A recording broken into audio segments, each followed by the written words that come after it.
Hello friends, UGC net knowledge point में आपका स्वागत है। इसमें हम करेंगे UGC net public administration paper 2 के PYQ previous year question paper solve 2020 का। तो स्टार्ट करते हैं।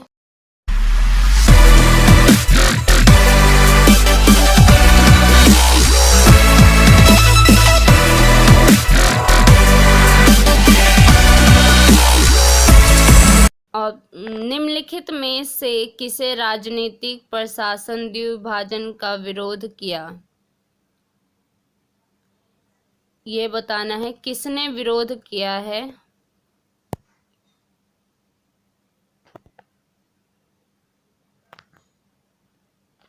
शास्त्रीय विचारधारा, लोक चयन सिद्धांत, उत्तर आधुनिक विचारधारा, आलोचनात्मक। नीचे दिए गए विकल्पों में से सर्वाधिक उपयुक्त उत्तर चुनिए। जो भी ये उत्तर है इसको चुनिए, इसमें से कौन सा कथन सही है। केवल ए और बी यानी शास्त्रीय विचारधारा और लोक चयन सिद्धांत, केवल ए और सी यानी शास्त्रीय विचारधारा उत्तर आधुनिक विचारधारा। थर्ड, केवल ए और डी यानी शास्त्रीय विचारधारा और आलोचनात्मक सिद्धांत। फोर्थ, केवल बी सी डी लोक चयन सिद्धांत उत्तर आधुनिक विचारधारा आलोचनात्मक सिद्धांत। कौन सा ऑप्शन सही है इसमें से?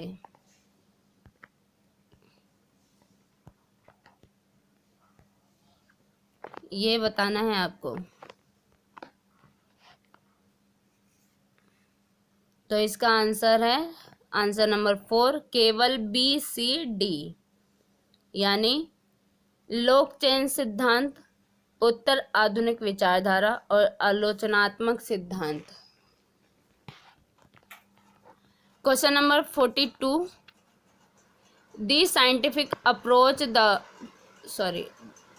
Approach to public administration in characteristic by. लोक प्रशासन के वैज्ञानिक उपागम की विशेषता है। क्या है विशेषता लोक उपागम की, ये बतानी है आपको। एक रूपी ज्ञान, एकल विषयात्मकता, प्रत्यक्षवादी, शब्दार्थ मीमांसीय। नीचे दिए गए विकल्पों में से सर्वाधिक उपयुक्त उत्तर चुनिए। केवल ए बी सी, केवल बी सी डी, केवल ए सी डी, केवल ए बी डी। तो इसका करेक्ट आंसर है answer number first,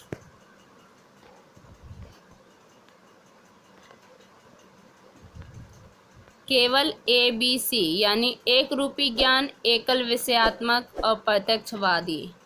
next question number 43, which of the following are the characteristic of the ideal type bureaucracy as propounded by Max Weber. Max Weber द्वारा प्रतिपादित आदर्श प्रकार की नौकरशाही की निम्नलिखित में से कौन सी विशेषता है? आदर्श नौकरशाही की बात की गई है यहाँ पे, जो मैक्स वेबर ने दी है। इसकी कौन सी विशेषता है ये बतानी है आपको। ऑप्शन है, अधिकारियों को पदानुक्रम में संगठित किया जाता है, विधिक सत्ता वर्ग के आधार पर कार्मिकों का चयन किया जाता है, व्यक्तिगत दायित्व के आधार पर प्रशासन कार्य करता है। तो नीचे दिए गए विकल्पों में से सही उत्तर चुनिए। ऑप्शन है, केवल ए और बी, केवल ए और सी, केवल ए और डी, केवल सी डी। तो इसका करेक्ट आंसर है आंसर नंबर फर्स्ट, केवल ए और बी। नेक्स्ट क्वेश्चन है question number 44, which of the following is true of the approaches adopted by Herbert Simon in his book Administrative Behavior। Administrative behaviour की बात की गई है यहाँ पे, जो हर्बर्ट साइमन ने अपनी पुस्तक में लिखी थी। तो इसका कौन सा उपागम सही है ये बताना है आपको। ऑप्शन है तार्किक व मानकीय उपागम, आलोचनात्मक उपागम, तार्किक प्रत्यक्षवादी उपागम, प्रत्यक्षवादी अनुभववादी उपागम। ऑप्शन है नीचे दिए गए विकल्पों में से सर्वाधिक उपयुक्त उत्तर चुनिए। केवल ए और बी, केवल ए और सी, केवल बी और डी, केवल ए बी डी। तो इसका करेक्ट आंसर है आंसर नंबर सेकंड, केवल ए और सी। तो व्यवहारवाद की उत्पत्ति किसने की थी? ये हर्बर्ट साइमन ने की थी। निर्णय प्रक्रिया की बात की गई है, इसमें डिसीजन मेकिंग की बात की गई है, और जहाँ पे भी डिसीजन मेकिंग की बात आती है वहाँ पे हर्बर्ट साइमन का नाम लिया जाता है, जिसमें इसका ऑप्शन है आपका ए और सी, यानी तार्किक व मानकीय उपागम और तार्किक प्रत्यक्षवादी उपागम। Next question, question number 25, which of the following change incorporated by the prevention of corruption amendment act 2018 are aimed to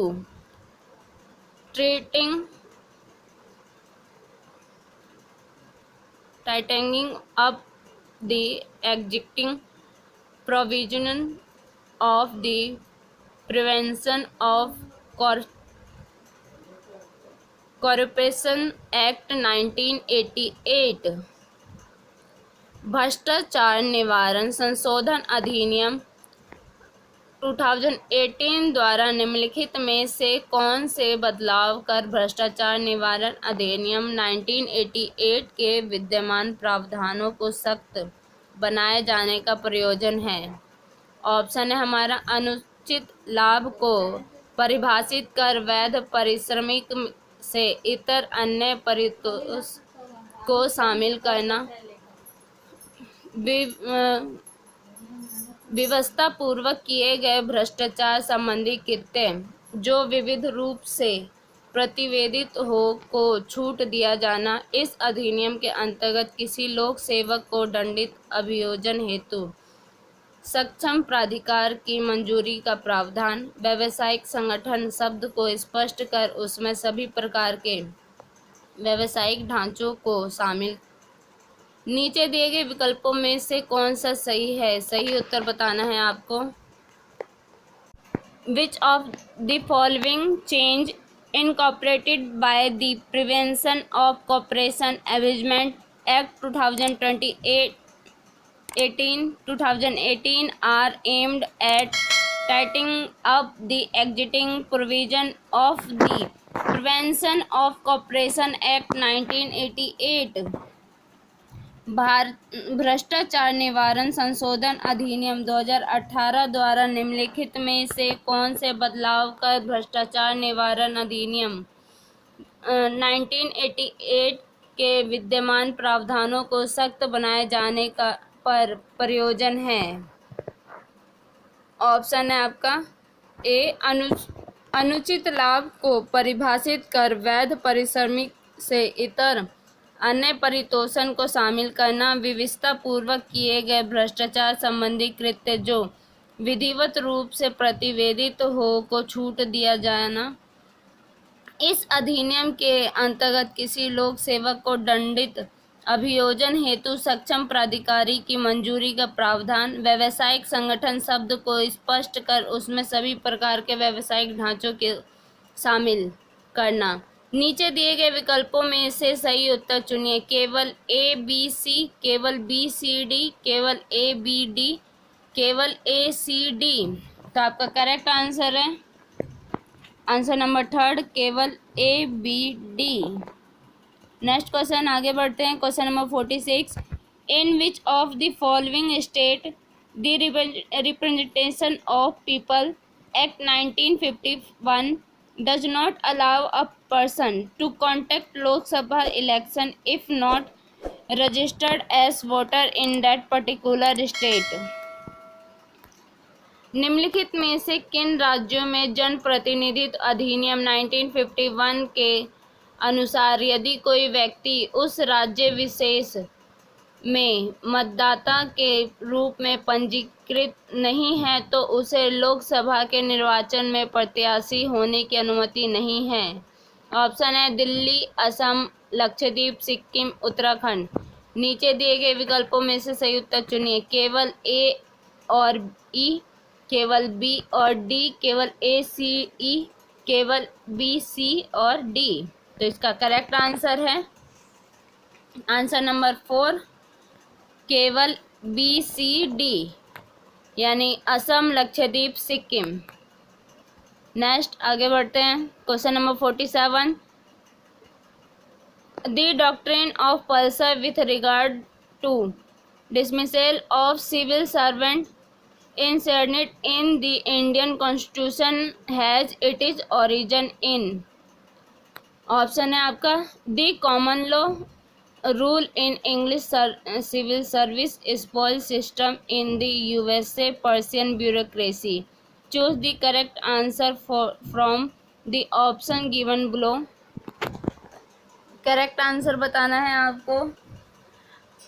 answer first A and B only, B second, C and D only, third A C D only, fourth है B C D only। तो आपका correct answer है answer number first A and B only।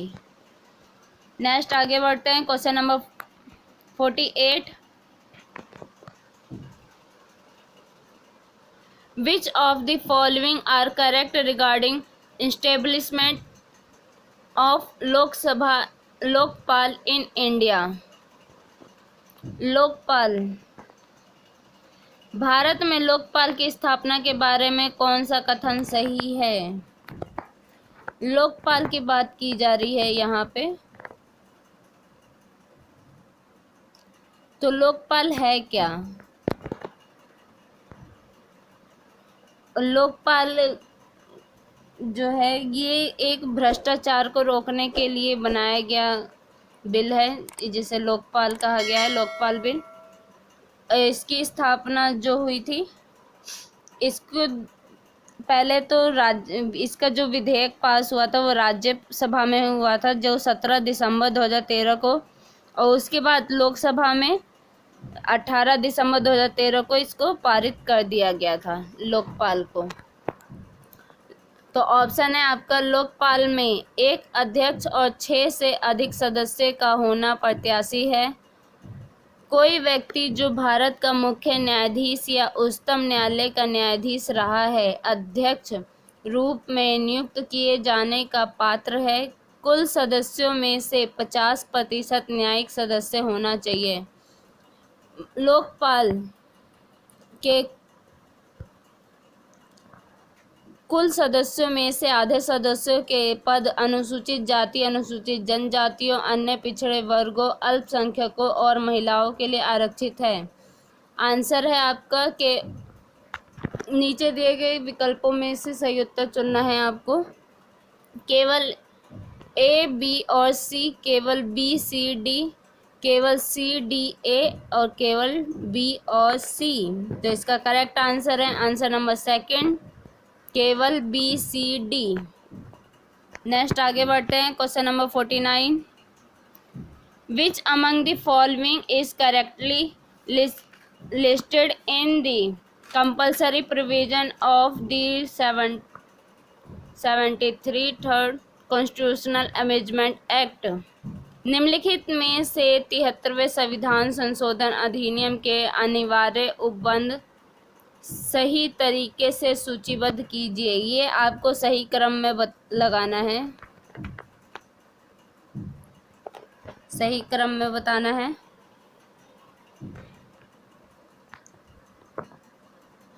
Option है आपका प्रत्येक राज्य हर 5 वर्ष पर एक राज्य वित्त आयोग की स्थापना करेगा। पंचायती राज संस्था PRI का 5 वर्ष का कार्यकाल निश्चित किया गया। स्थानीय निकायों में संघ और राज्य विधानमंडलों के सदस्यों को मतदान का अधिकार होगा। ग्राम सभा का आयोजन। ऑप्शन है आपका केवल ए और बी, केवल A B C, केवल B C D, केवल A B D। तो इसका करेक्ट आंसर है आंसर नंबर 4, केवल ए बी डी। नेक्स्ट आगे बढ़ते हैं। Question number 50, which among the following are the future of collect according to Fredericks.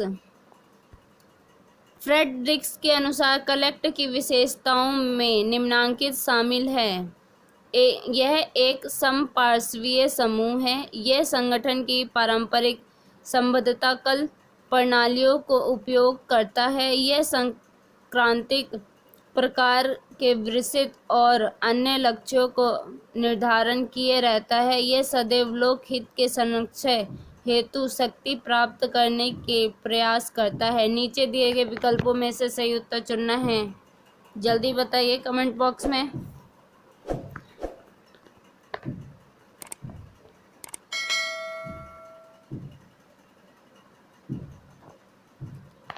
तो इसका करेक्ट आंसर है आंसर नंबर 4, ए और सी।